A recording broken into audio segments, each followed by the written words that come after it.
Hi Copic fans, Michelle Houghton here one more week for Copic in the Craft Room. We have Valentine's Day coming up, which for card makers and crafters sometimes is a big day. Whether you have a sweetheart or not, we like to send those Valentines out to people we care about. So this week I am going to take a stamp of a young woman and turn it into a selfie. So the trend of selfies is, of course, holding your camera out and taking a photo of yourself. I'm going to turn a stamp that doesn't necessarily look a lot like me into me.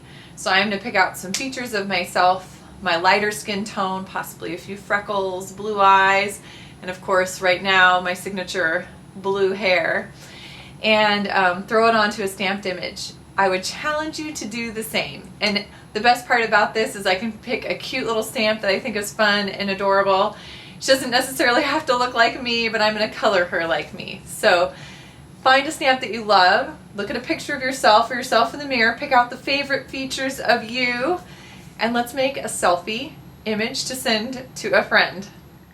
All right, we have moved over to my workspace, over to my dining room table that has a lot of natural light for you guys so you can see what I'm doing. This was my test run, and as you can see, I've picked out a Some Odd Girls image. This is one I purchased a while back and I hadn't really done a whole lot with yet, but I thought, what fun. Honestly, she doesn't look a whole lot like me. She's got a little bit shorter hair.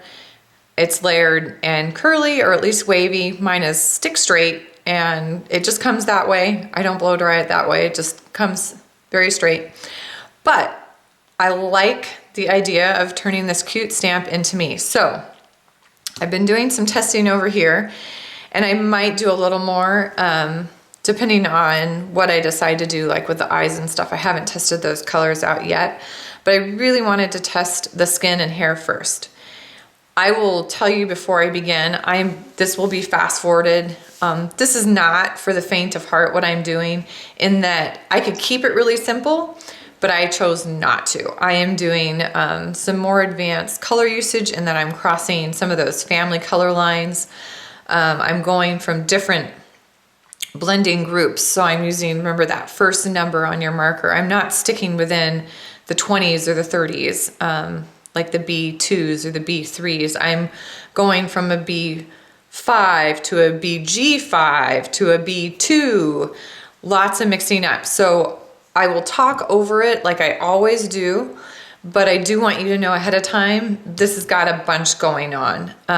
This was a challenge for myself as much as anything, and I think it's fun and really good to challenge ourselves to do some harder ones. We learn the most that way. So enjoy. I will speed us up and get us going. All right, all zoomed in. We're going to start on the hair, YR31 to base the top of the hair. That's where my hair is still really rich brown. The bottom is getting YR30 for the base color, and then flicks of YR31.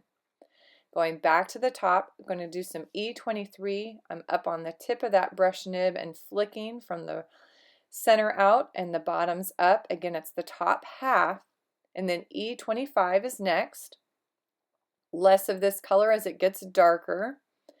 E27 is last. And notice around that left side close into the face, I'm adding more in there. I want to make sure those undersides end up darker. E23 to go back and soften some of that just a touch, and YR31. So I skipped a couple.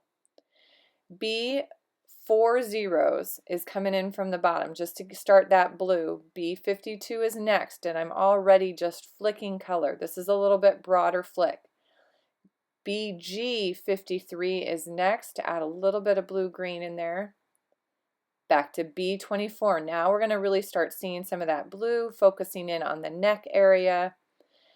B06. On all of these blues, I am flicking up into the earth tones as well, so that it looks like an ombre effect.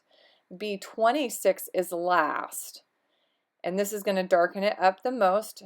Fewest flicks of that. Back to B53. So again, BG53. I've skipped some, and all the way back to YR31. I'm going to put a little more B26 right by the neck, and then E23 down into that blue a little bit to soften it. E50 is going to base my skin tone, and I'm going to start with the face and the ear and the neck. YR00 is going to be my first midtone.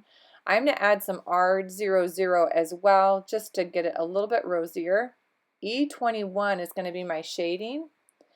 Hopefully you can tell my light source is coming from the right. E50 to soften those edges again, and then BV00. This is going to give me my deepest shadows. And normally I would let that BV sit without any blending, but when it's really light skin like this, sometimes I will go back and blend. So I'm going back with E21 and the E50 to soften that, and then moving down to the arms. Some shading with YR00, and then E21.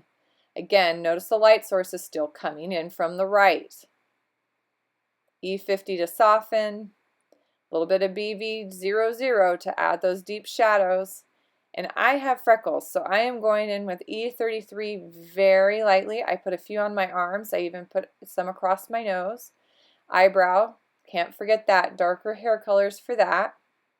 And I'm going to test out some blues for the eyes. I didn't have a chance to test these earlier, so I'm just testing on my practice one again, and I've lined a group up. I'm going to start with that B40s, and then B52 is next, and then blend those together. Then I'm flicking with B95 around the iris, and then B97 in even lesser amounts. Then I'm going to bring in a Kira Wink white paint pen to add those highlights that kind of run across the pupil and the iris. W1 is going to be the top kind of net portion of the shirt, and then I'm starting with E50 on the shirt, but you're going to see I'm going to change that up. E21 and E50 again. W1 I'm already not caring for how it's turning out. Then I switch all together to B40s. I add some color to the little bangle on the wrist. But now I'm going for it. B52, soften it with B40s, B52 again. Can you tell I'm not happy with how this is turning out? B52 again, B40s. I'm leaning in closer and now you can't see, but I promise I'm just switching back and forth between that B52 and B40s. A selfie of me. My plan is to cut her out and get her onto a Valentine's card for my husband. So obviously if you know him, don't let him know that. But I don't think any of you do. So I don't think it's an issue. You saw exactly what happens when I don't test colors first. I was trying to match a sweater that I own, and it looked like I was coloring more flesh, and it didn't work. The sweater does not look like flesh. It's a very pale off-white, and so I made the mistake of not testing first and going straight onto that.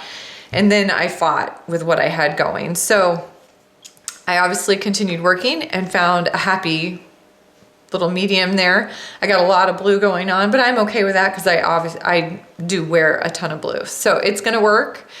But hopefully you can see a little bit of me in there. I was really just trying to make some significant pieces that will look like me. So my challenge to you this week is, no matter which stamp you choose, no matter how simple or complex you make it, pick a stamp, one that you like, one that makes you feel good, and try to add a few features that would be you. Add your hair color, add your eye color, aim for a skin tone that is similar, freckles or not. But put some features on there that belong to you and see what you come up with. It's fun. Experiment with your colors and play. I hope you have a happy, colorful week.